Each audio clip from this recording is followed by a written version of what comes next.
अनिल देशमुखांना अहवालामध्ये clean chit नाही। ABP माझाच्या exclusive मुलाखतीमध्ये न्यायमूर्ती चांदीवाल यांचा गौप्यस्फोट, पण अहवालात आपल्या विरोधात पुरावे नसल्याचा उल्लेख। देशमुखांचा दावा।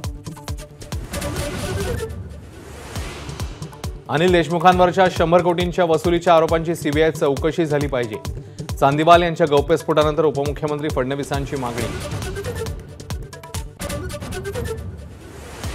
न्यायमूर्ती चांदीवाल यांच्या गौप्यस्फोटातील ठाण्याच्या पोलीस उपायुक्तांचं नाव माजी पोलीस आयुक्त परमबीर सिंग यांच्याकडून उघड।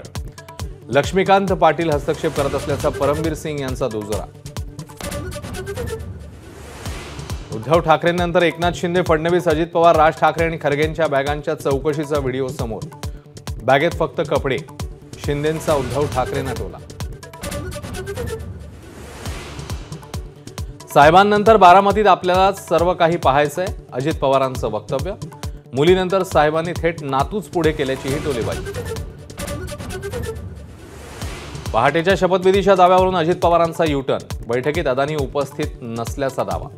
50 खोके कुठून आले तुम्हीच ठरवा, उद्धव ठाकरेंचा हल्लाबोल। दिलीप वळसे पाटलांशी अजिबात सलोख्याचे संबंध नाहीत, शरद पवारांचा वळसे पाटलांवर हल्लाबोल।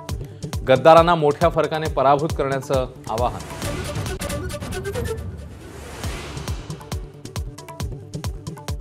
मुस्लिम पर्सनल लॉ बोर्डाचा महाविकास आघाडीला पाठिंबा जाहीर। वंचित, एमआयएम, बविया, सपासह 16 उमेदवारांनाही पाठिंबा। जोगेश्वरीतल्या दोन्ही सेनांमधल्या राड्यानंतर आता आरोप प्रत्यारोप। प्रचारासाठी सोबत असलेल्या मुलींना मध्यधुंद गुंडांची मारहाण। शिंदे गटाचा दावा, तर मातोश्री क्लब सील करावा, अनिल परब यांची मागणी। झारखंडमध्ये पहिल्या टप्प्यात 64% मतदान। केरळच्या वायनाड लोकसभेसाठी पोटनिवडणूक पार। 10 राज्यांच्या 31 विधानसभा जागांसाठी देखील मतदान। शेअर बाजार गडगडला। गुंतवणूकदारांचे तब्बल 8 लाख कोटी बुडाले। सेन्सेक्स, निफ्टीमध्ये मोठी घसरण।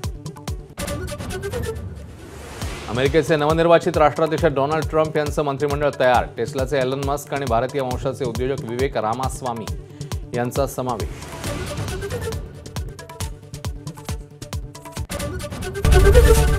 एबीपी माझा, उघडा डोळे बघा नीट।